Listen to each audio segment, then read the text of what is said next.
Good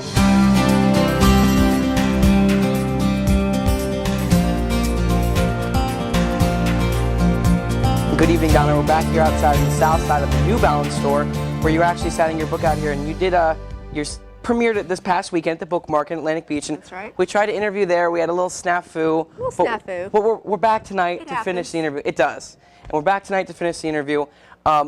Fortunately, now I've had the chance to start reading your book, and I think it's great. I think I might even like it better than The Good Fight, which is a great book. Thank you. Can you just tell us maybe about how you changed your own progression from fighting to finishing? Well, I just think the more I learned about breast cancer and the things that cause illness in general, it's very much stress-induced, I believe. And so I think that at least that is a factor for disease. And so I met with an integrative medicine doctor after I finished my treatments, and we really started to work on that whole idea of stress. And she said, you know, as long as you're fighting, your body is in a fight or flight type of mode. Right, okay. And she said that just stresses you out. So what you really need to do is you need to balance your life as opposed to worrying about fighting all the time. And so I learned ways to do that. And now your foundation, the Donna Foundation, they're helping women here who are trying to finish the disease on the first coast. That's how they've been practicing all the time, is about finishing, not fighting. Well, I don't know. You know, I think this is a relatively new concept for a lot of people. I think we're so ingrained in fighting and battling and all that. But I really think what happens is, you know, we get so stressed out because we're constantly feeling like we're braced for something. Yeah. And you really just need to find ways to, well, accept where you are, first of all, and then try to do everything you can to make yourself healthy. And take a little bit of the stress out of it. And that's what I hope we do at the Donna Foundation by helping people who have financially stressed lives. Hopefully we're taking a whole layer of stress off of that for them. And practicing that, has that definitely improved your own life?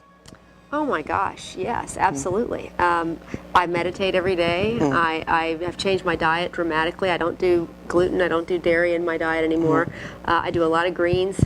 I do acupuncture, which helps to balance the energies in my body. Okay. You know, acupuncture works on different meridians within the body, helps to balance the energy in my body to make my immune system as strong as it can be. And of course I exercise regularly. So I think those are all things that whether we have you know, a disease or whether we just have a life that we have a tough time fitting things into, it's a good thing to look at.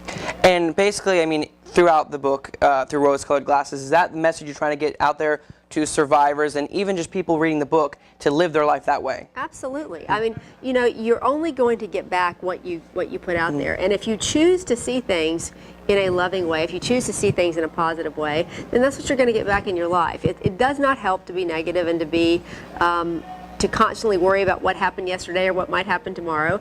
You have to live in the present moment and just be thrilled for being here and make it a wonderful ride.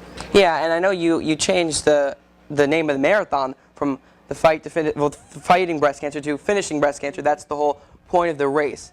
How has that affected maybe the potential race this year? What are you adding to the race coming up in 2010?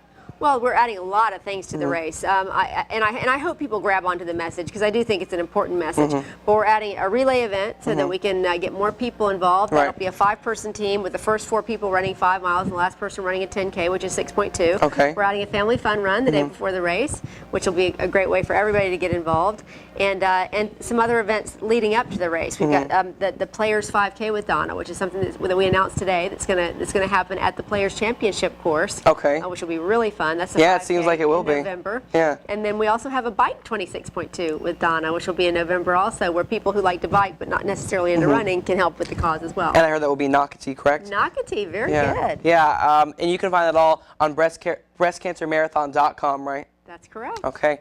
And just one more final question tonight. Basically, what final message you have for people that are watching on, you know, what they should be getting out of all this stuff that you're doing for the community?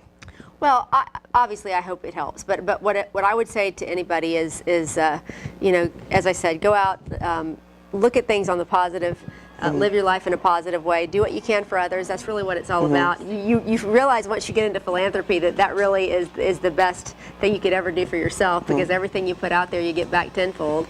And I would just say, you know, get involved and be happy. That's really what it's all about. Well, that's a great message, and I'm definitely excited for that fun run because I'm not an athlete myself, but that seems like a great thing, and I like the fact that we're getting to run over some bridges there in downtown Jacksonville and get some shots of the city. You know a lot of stuff. I You've do. done your homework. I do our research. Remember, breastcancermarathon.com. So thank you so much for I guess, what is this, our 7th interview? Yeah, I think so. Did we count the last one that didn't work out? I don't know. I did. Okay, so. we'll count it. I like it. Well, from the South Side at the New Balance store, I'm Nick Lulli, 2 News Now.